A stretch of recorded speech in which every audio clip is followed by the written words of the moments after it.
When we consider Russia's invasion of Ukraine, we're considering the problem of tyranny, the old-fashioned classical problem of tyranny as formulated by Plato in the Republic, as discussed by Shakespeare in his tragedies. A tyrant has three problems. The first is that a tyrant doesn't know what's going to happen next. A tyrant has a very difficult time disentangling his own political career from the history, the political history of the state that he rules. A tyrant can't see a future of his own country without himself. He identifies the two of these things together. They seem to him to be but one thing. In other words, if your state is governed by a tyranny, you have a problem of succession. The leader can't imagine what's coming next, and you can't talk about what's coming next. You can't think very well about what's coming next. This is the problem of contemporary Russia. One man has ruled this country for all of this century. One man is trying to prevent any conceivable rivals from getting close to power. One man has altered the institutions in such a way that it's very difficult for them to produce a conceivable rival. The second problem that a tyrant has, or that a tyranny has, is therefore eternity.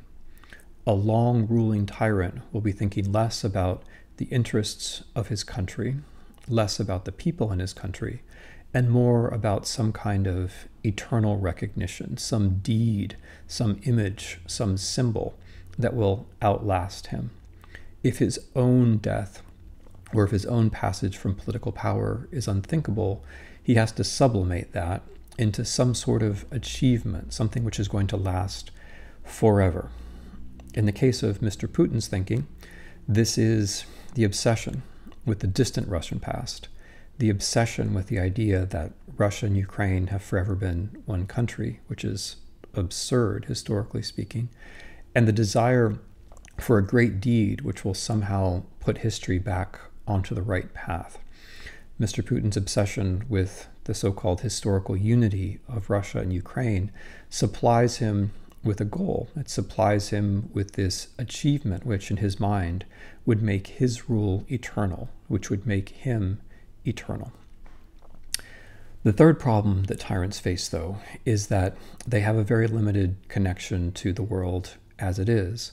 The longer they rule, the longer they're in power, the harder it is for them to accept voices of opposition. True opposition is silenced, is killed, is poisoned, is put in concentration camps or prisons. Even dissenting voices become harder and harder for the tyrant to actually hear. And past a certain point, the tyrant's problem of succession, the tyrant's obsession with eternity, takes on the form of a misunderstanding of reality. And we see this in the case of the Russian invasion of Ukraine. Russia invaded Ukraine on the basis of a misconception, on the basis of the misconception that Ukrainians don't really exist, the nation is a fiction, the state is going to fall within a couple of days. Those misconceptions are only possible because Mr. Putin's Russia is a tyranny.